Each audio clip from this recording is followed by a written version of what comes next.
Hello friends. आप सभी का स्वागत है मेरी कहानी में। मैं अवनी।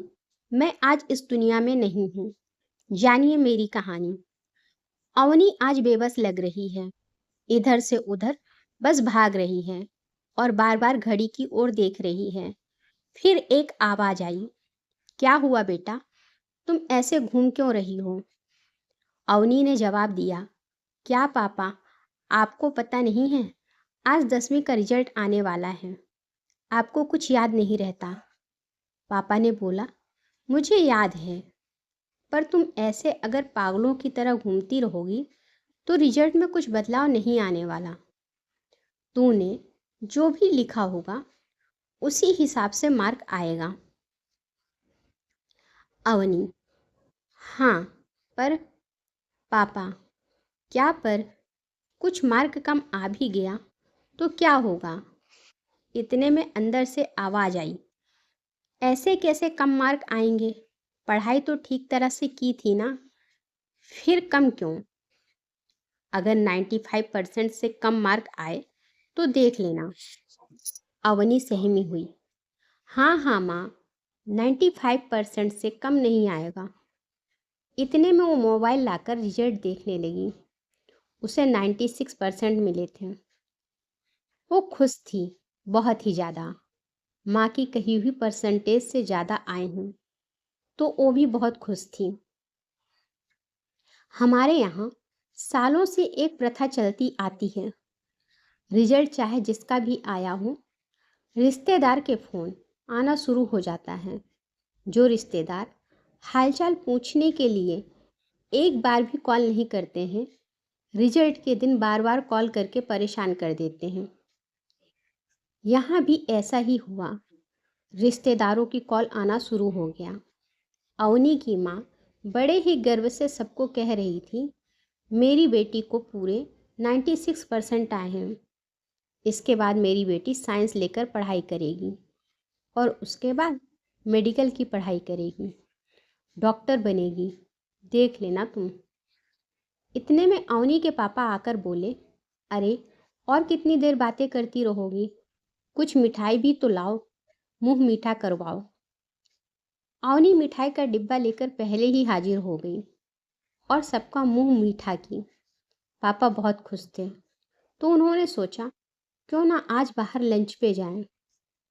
बाहर जाने की बात सुनकर अवनी उछल पड़ी, क्योंकि पिछले 3 महीनों से वो बस परीक्षा की तैयारी कर रही थी। घर से बाहर कदम तक नहीं रखी थी। सब लोग तैयार होके खाने के लिए निकले। खाना खाया, बहुत घूमे, ढेर सारी मस्ती किए, फिर शाम को घर लौटे। अवनी की माँ के मन में बेटी की पढ़ाई को लेकर बहुत कुछ चल रहा था। वो इस बारे में अवनी के पापा को बताती हैं। वो चाहती थी आगे की पढ़ाई के लिए अवनी को घर से दूर भेज देंगे, लेकिन अवनी के पापा यह बात बिल्कुल मानने के लिए तैयार नहीं थे। यूं इतनी सी उम्र में घर से दूर हॉस्टल में रहना उन्हें सही नहीं लग रहा था, पर यह सब वो कहाँ सुनने वाली। उनकी एक ही जिद, बेटी अपने आगे की पढ़ाई घर से दूर की कॉलेज में करेगी। कुछ दिन बीत गए। पापा ने बेटी को पास बुलाकर पूछा कि तुम आगे क्या पढ़ना चाहती हो, क्या बनना चाहती हो? अवनी ने बोला, मैं आर्ट्स स्ट्रीम लेकर पढ़ाई करूँगी और उसके बाद बीए एमए और पढ़ाई करूँगी और एक लेक्चरर बनूँगी, बच्चों को पढ़ाऊँगी। माँ, बस, बिल्कुल नहीं, तुम्हें डॉक्टर बनना है, यह कहकर बाहर चली आईं। और आपसे मैंने कहा था ना, ये क्या पढ़ेगी क्या नहीं। दोनों बाप बेटी बस अपनी मनमानी करते हो। पापा, लेकिन वो लेक्चरर बनना चाहती है, इसमें बुराई क्या है? और माँ, और कुछ नहीं, वो इस साल हॉस्टल जाएगी, मतलब जाएगी। अब इसके बारे में कोई और बात नहीं करेगा। पापा, सुनो तो सही। अवनी, रोते रोते, मुझे हॉस्टल नहीं जाना है पापा, आप समझाओ ना माँ को। अंदर से आवाज आई, मैंने जो बोला वही होगा, चलो आके चुपचाप खाना खाओ। अवनी रोते रोते, नहीं खाना है मुझे खाना, और दौड़कर अपने रूम में चली गई। माँ की तो यही जिद थी, बेटी उनकी इच्छा मुताबिक पढ़ाई करेगी, पर उस बच्ची की भी कुछ इच्छा थी बनने की। लगता है अब वो अधूरी रह जाएगी। दिन पर दिन गुजरते रहे। माँ ने साइंस कॉलेज में एडमिशन भी करवा दिया। ना चाहते भी हुए भी अवनी को हॉस्टल जाना पड़ रहा है। अपने घर से, दोस्तों से, शहर से, और सबसे अहम अपने सपनों से कोसों दूर जा रही है। अब वो कुछ और कर भी नहीं सकती थी।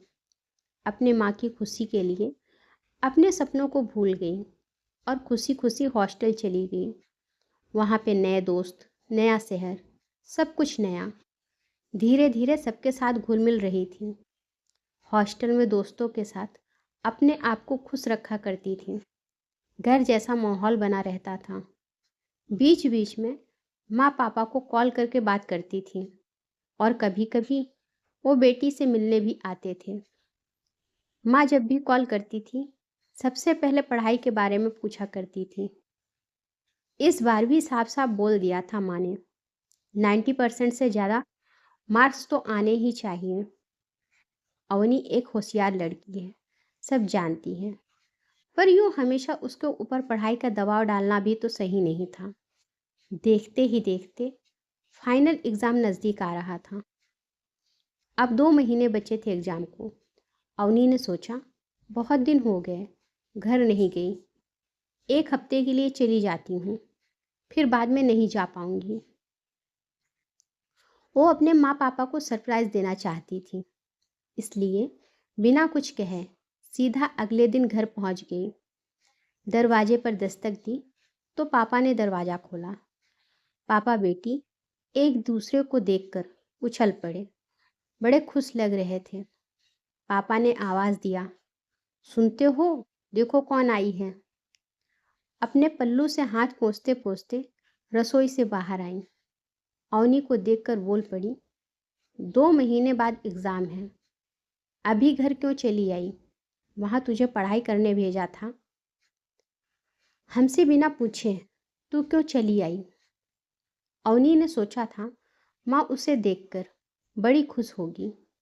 उसे लगा था जाते ही वो मैं कैसी हूँ, पढ़ाई कैसी चल रही है, यह सब पूछेंगी, पर यहाँ तो उसकी फ़िक्र है ही नहीं। फ़िक्र है तो बस एग्ज़ाम के अच्छे मार्क्स की। अवनी कुछ नहीं बोली। शाम को वापस हॉस्टल चली गई।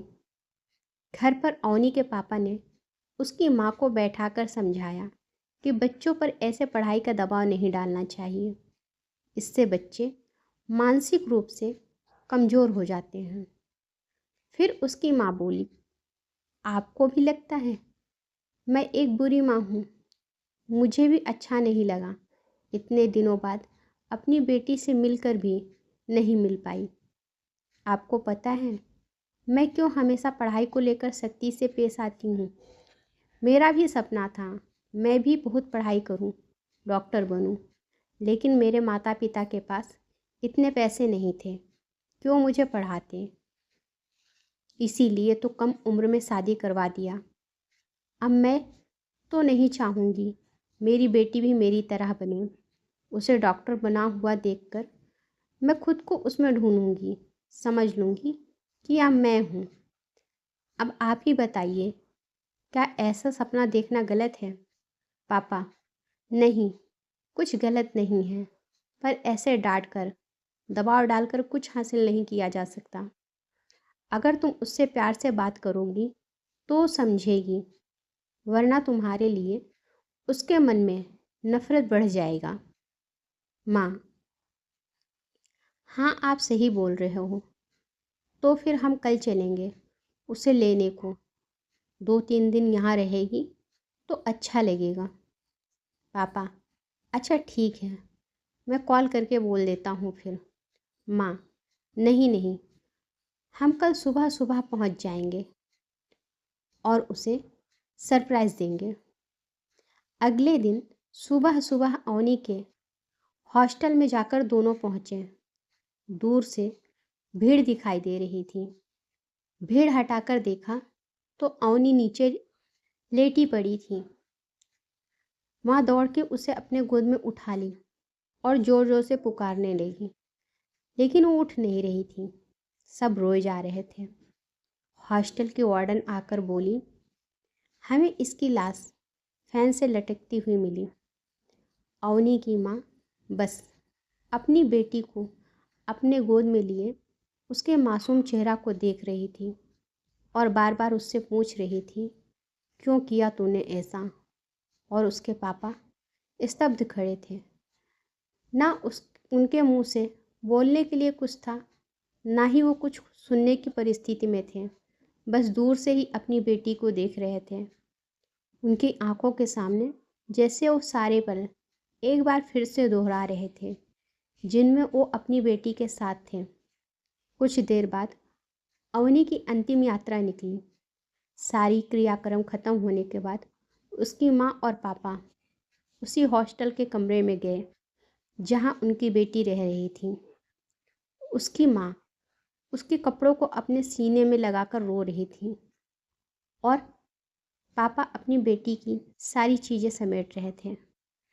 टेबल पर एक चिट्ठी पड़ी हुई थी। पापा उसे उठाकर पढ़ने लगे। वो आखिरी चिट्ठी अवनी ने लिखा था अपने माँ पापा के लिए। चिट्ठी को लेकर वो अवनी के माँ के पास बैठे और पढ़ने लगे। उस चिट्ठी में लिखा था, मुझे माफ़ कर देना। मैं नहीं जानती ये जो मैं करने जा रही हूँ सही है या गलत, लेकिन मैं थक चुकी हूँ ऐसे डर डर के पढ़ने में। बचपन से लेके आज तक बस यही आपने मेरे दिमाग में डाला है कि 90% से ज़्यादा मार्क्स लाना ही है। मैं पूछती हूँ, क्या सिर्फ वो बच्चे समझदार माने जाएंगे जिनके 90% से ज़्यादा मार्क आते हैं? मुझे लेक्चरर बनना था, पर आपके जिद के सामने मैंने अपने सपनों को कुर्बान कर दिया। आप लोगों ने कभी यह जानने को चाहा ही नहीं कि मैं क्या चाहती हूँ। बस आपने सोच लिया कि मेरी बेटी 95% लाएगी और आकर मुझे बोल दिया, 95% तुझे लाना ही है। और जो मेरे दिमाग में प्रेशर पड़ता रहा उसके बारे में क्या? हाँ, मैं मानती हूँ हर माँ बाप चाहते हैं उनके बच्चे खूब पढ़ें और कुछ बन जाएं, पर यह जो एग्ज़ाम के डर से आपने मुझे घर आने को भी मना कर दिया, उसका क्या? आपको भी तो समझना चाहिए, ज़िंदगी में सिर्फ पढ़ाई नहीं होती, उसके साथ और भी बहुत कुछ होता है। पर आप तो बस यही चाहेंगे हमारी बेटी बस दिन भर किताबें पकड़ के बैठी रहे। तो सही है, अगर दोस्तों के साथ घूमने गई तो बेटी हाथ से निकल रही है। किसी से ज़्यादा बात ना करना, अपने हिसाब से हॉस्टल से घर नहीं आ पाना और इतने परसेंटेज आने ही चाहिए, यही बात हमेशा दिमाग में डालकर चलना मैं और बर्दाश्त नहीं कर सकती। इसीलिए मैं जा रही हूँ। आई एम सॉरी माँ पापा, मुझे माफ़ कर देना। आपकी अवनी। चिट्ठी पढ़ने के बाद दोनों बहुत रोए और बस यही बोले जा रहे थे, काश हमने उसके बारे में सोचा होता तो यह दिन देखना नहीं मिलता। हमने उस पर इतना जोर क्यों डाला, क्यों ऐसे सख्ती से पेश आए? दोनों एक दूसरे को बस यही सब बोलकर कोसते रहे। बस यही कहानी थी मेरी। बच्चों को पढ़ाओ, काबिल बनाओ, पर उन्हें जीने का हक भी दो, उनकी इच्छा का भी सम्मान करो। पढ़ाई को लेकर ज़्यादा जोर नहीं डालना चाहिए। वो वही ग्रहण कर सकेंगे जितना उनका दिमाग ग्रहण करने को सक्षम होगा। ज़बरदस्ती ज़्यादा देर तक पढ़ाओगे तो वो भी याद नहीं रहेगा। पढ़ाई के साथ साथ बच्चों को काबिल बनाने के बहुत रास्ते हैं। अगर आपको कहानी अच्छी लगी हो तो लाइक करें और मेरे चैनल को सब्सक्राइब करें। धन्यवाद।